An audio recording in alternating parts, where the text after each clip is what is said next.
साहब जी। जी। छोटे साहब जी। ओहो जी। साहब जी, मैं ये कह रही थी कि आपकी होने वाली बीवी के सारी दुनिया में इतने बंगले हैं, तो कोई एक दो इधर भी तो होगा ना। और अगर इधर हुआ तो मैं अपने लिए एक बेड पसंद करके आई हूँ, मैं तो उधर ही सेटल हो जाऊंगी। वाह, क्या अच्छी बात है।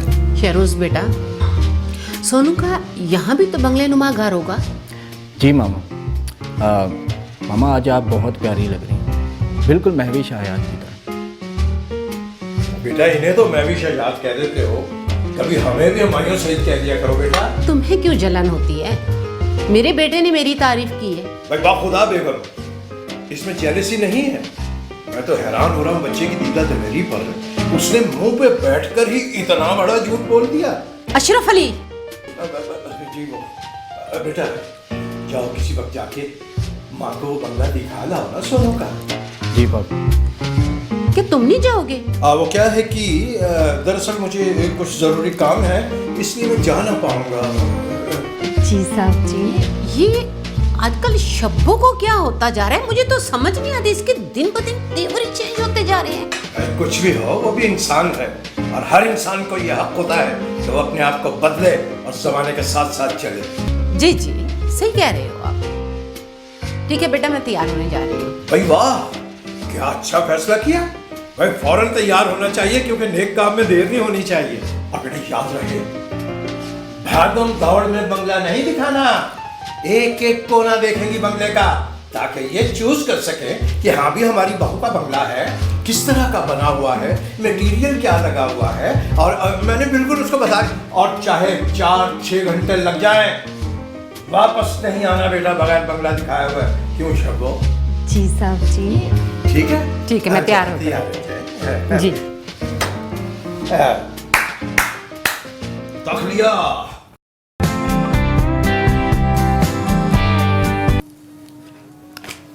देखिए भाभी, कैसी लग रही हूँ? मैंने तुझे क्या पास करना है? पास तो उसने करना है जिसके लिए तुम तैयार हो रही हो। शरोज ने तो मुझे कब से पास कर दिया भाभी। अब बस उसके मम्मा पापा से मिलने जा रही हूँ। दुआ कीजिएगा कि वो मुझे पास कर दें। सबकी दुआओं में सोनो। पहले बड़े बुजुर्ग माँ बाप लड़की के ससुराल जाया करते थे रिश्ते के लिए, अब लड़की खुद जा रही है। देखो तो ज़रा। तो सही है ना भाभी, आपका और भैया का कीमती वक्त बचा दिया और सारी प्रॉब्लम्स को देखिए खुद ही फेस कर रही हूँ। बहुत बहुत शुक्रिया मैडम।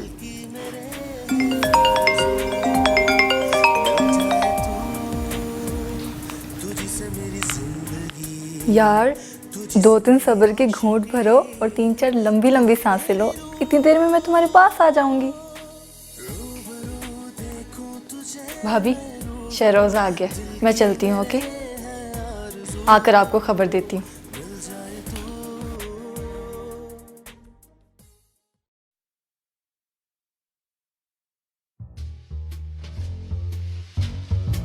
भाई बेगम, हमने तो बड़ों से यही सुना था कि बेटा जो होता है वो बाप पे होता है, लेकिन हमारा बेटा खुदा उसे जिंदगी दे शहरी को, वो तो हूबहू आप पे चला गया।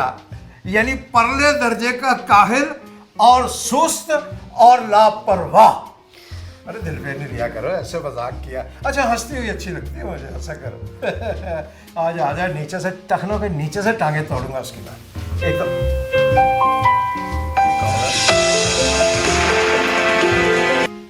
हेलो। हेलो डैडी, कैसे हैं आप? बच्चों घर आओ जरा, देखो मैं तुम्हारा क्या हासिल करता हूँ।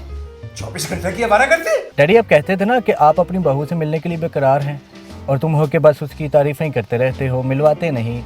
सो आज मैंने फैसला किया है कि आपको आपकी बहू से मिलवा ही दूँ। क्या? No no no no no daddy, मैं उसको लेकर अपने घर आ रहा हूँ, आपको घर में ही मिलना पड़ेगा। उसे लेके घर आ रहे हो? मेरा बच्चा, मेरा लाल, मेरा एक मिनट बेटे होल्ड करो। कोई चीज मंगवानी है? कुछ घर आ रहा है कुछ उसको बहू को लेके? लेनी तो बहुत कुछ है, बहू को कुछ खिलाना पिलाना तो है। बेटे 2 डब्बे दूध के और एक छोटा डब्बा पत्ती का लिया। नहीं डैडी, कैसी बातें कर रहे हैं आप, वो मेरे साथ है। अच्छा चलो खैर से आओ, बहू को लेके आओ, जल्दी आओ बेटा, हम तो बेचैन हो रहे हैं। वो चाय पत्ती मैं खुद ही ले आऊंगा भाई, दूध ले आऊंगा। अल्लाह हाफिज, अल्लाह हाफिज। अल्लाह हाफिज। देखो तैयारियां करो हमारी बहू हमारे जो हमारी लॉटरी निकलनी थी समझो कि आज निकल आई। शुक्र अल्लाह का।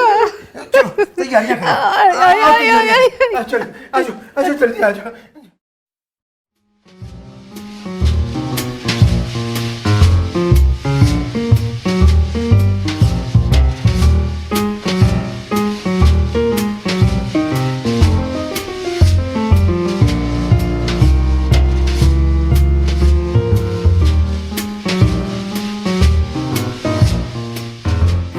अरे मेरी बच्ची, अरे मेरी लाल बेटा, तुम इस घर में आई हो, यूं समझो कि वो सुना हुआ ना तुमने कि आप आए बाहर आई, ऐसा लगता है हमारे घर में बाहर आ गई। बेटी हम तो चाहते हैं ये बाहर हमेशा के लिए इधर ही रहे। बेटा सुना है तुम्हारा भाई बहुत बड़ा बिजनेसमैन है, उसके कौन कौन से बिजनेस हैं? मेरे भाई तो बहुत बड़े बिजनेसमैन है। दुबई में 2 फैक्ट्रियां हैं और अपनी एक जाती शिपिंग कंपनी भी है, और यूके में भी 3-4 कंपनियां हैं। अरे वाह बेटा वाह, ये शिपिंग कंपनी कह के तुमने मेरा दिल बाग बाग कर दिया बेटा। वो क्या है कि बचपन का किस्सा है, मैंने वालिद मोहतरम से कहा, मैंने कहा अब्बा अब्बा मैंने शिप में बैठना करेंगे। नो प्रॉब्लम बेटा, इसमें क्या है, चलो तुम्हें ले चलते हैं। मुझे अब जनाब उंगली से पकड़ा, बस में बिठाया 20 नंबर में और क्लिफ्टन ले गए। दूर से दिखाया, कहने लगे वो शिप खड़ा है बेटा, और वहीं से मुझे कान से पकड़ के वापस घर ले आए, कहने लगे अब शिप दिखा दिया ना, खुश हो। ये तो खैर बचपन की महरूमियाँ थी बेटा, अब तो घर की शिपिंग कंपनी हो गई, मुल्कों मुल्कों घूमूंगा, मुल्कों मुल्कों, और वो भी बगैर टिकट के। बेटी तुम्हारा घर कहाँ है? जी मेरा घर तो लाहौर की सबसे बड़ी हाउसिंग सोसाइटी में 8 किनाल का घर है, 10 गाड़ियों का तो उसमें कारपोच है। सॉरी बेटा। तू यहाँ क्या कर रही है? जाओ चाय पानी लेकर आओ, मेरी बहू रानी आई है। साहब जी मैं तो ये सोच रही हूँ, इतने बंगले, इतना बिजनेस, अगर ये मुलाजिम को खुश होकर खर्ची भी देते होंगे तो पूरा 1 साल निकल जाता होगा। शब्बो तुम कितनी लालची हो, कितना हम देते हैं और तुम कितना खर्च करती हो, फिर भी तेरा पेट नहीं भरता। कितनी बार समझाया है कि लालच खत्म करो अपना, यानी लालच बुरी भला होता है। जाओ जो कहा है वो करो, जाओ। अच्छा जा रही हूँ। अरे अभी लो भी बेगम, मैं बैठ के ना लिस्ट बना रहा था जहेज की, और मैंने उसमें ज़रूरियात ज़िंदगी की हर चीज़ डाल दी। मैंने कहा ऐसा ना हो कल को कोई चीज़ मिस हो जाए तो फिर वो लेने के देने ना पड़ जाए हमें।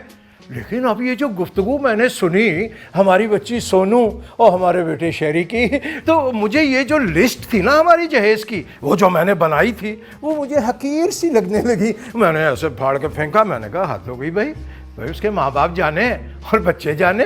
पापा ये कैसी बातें कर रहे हैं आप? हाँ भाभी, हमें ऐसी बातें करनी नहीं चाहिए, ज़ाहिर है सियाने बयाने लोग हैं, उनको पता है क्या लेना क्या देना। हाँ उनकी इकलौती बेटी है, वो समझदार है, जो भी देंगे बेटी को देंगे, इसी घर में ही आएगा ना। अच्छा तो जाहिर है, हम क्या सड़क पे रख देंगे वो चीज़ें? नहीं तो बच्ची इस्तेमाल करेगी, बेटा हमारा इस्तेमाल करेगा वो चीज़ें, ये खुश होंगे तो समझो हम भी खुश हो गए।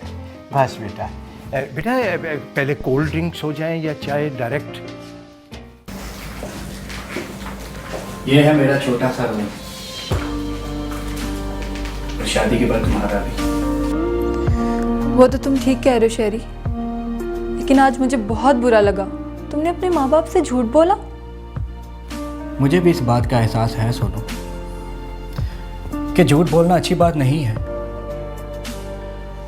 लेकिन अगर झूठ किसी को परेशान करने के बजाय फ़ायदा देने के लिए बोला जाए तो उसमें कोई बुराई नहीं।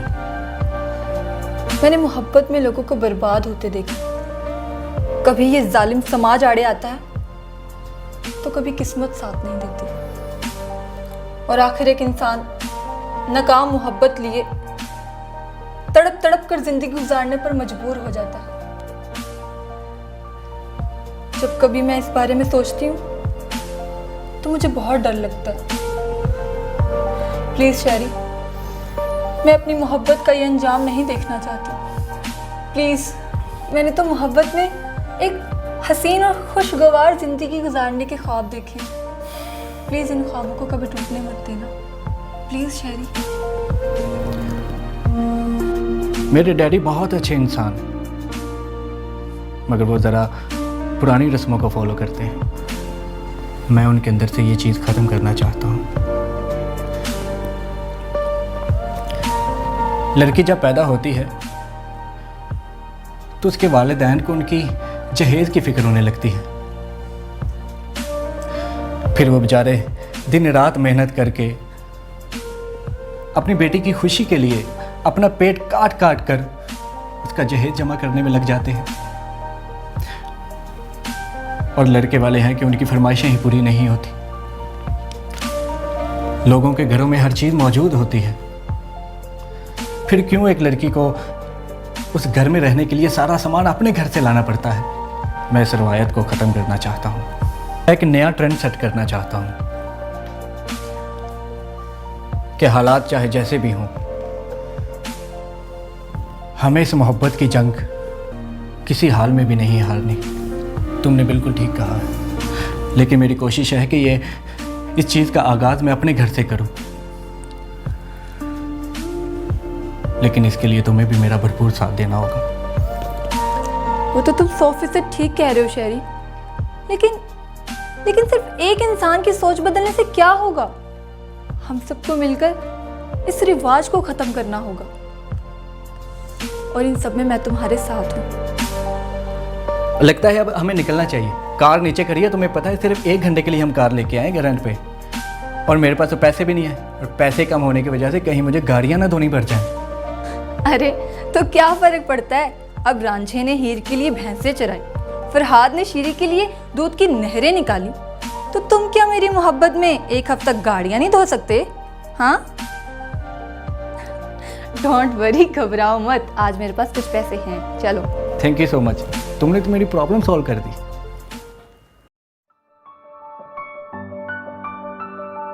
ये क्या तुमने हमें खाली एप्पल जूस पे टरका दिया? मैं तो सोचा था कि आज कोई लंबी चौड़ी ट्रीट होगी। आखिरकार पहली बार अपने फादर इन लॉ से मिल के आ रही हो।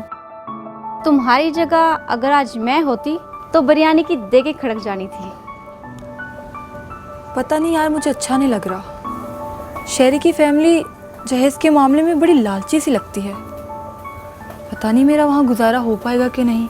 तुम सिर्फ इतना बता दो, शहरी तो तुम्हारे साथ ठीक है ना? शहरी, वो तो मेरा बहुत ख्याल रखता है। उसने मुझसे वादा किया है कि मुझे ज़िंदगी की हर खुशी देगा और कोई गम मेरे पास नहीं आने देगा। हाँ, यू आर राइट। उसने मुझे बताया था आजकल किसी होटल में ना बर्तन धोने की प्रैक्टिस कर रहा है, और लॉन्ड्री का काम तो उसे पहले से ही आता है। उससे शादी के बाद तुम्हें घर का कोई भी काम नहीं करना पड़ेगा, यहाँ तक के बच्चों के पैम्पर भी वो खुद ही चेंज करेगा। उसे कोई इतराज नहीं होगा। रियली? यस। ओह, ओके गाइस, मुझे बहुत काम है, अब मैं चलती हूँ। ठीक है, बाय गाइस, बाय बाय। देखा, शहरी सोनू से शादी करने के लिए कितना कुछ कर रहा है, और एक तुम हो, जब भी शादी का कहती हूँ कोई ना कोई तुम्हारी मजबूरी सामने आ जाती है। नेमल, ये एक सच है कि मैं तुमसे बहुत प्यार करता हूँ, लेकिन ये भी एक सच है कि मैं बहुत मजबूर हूँ।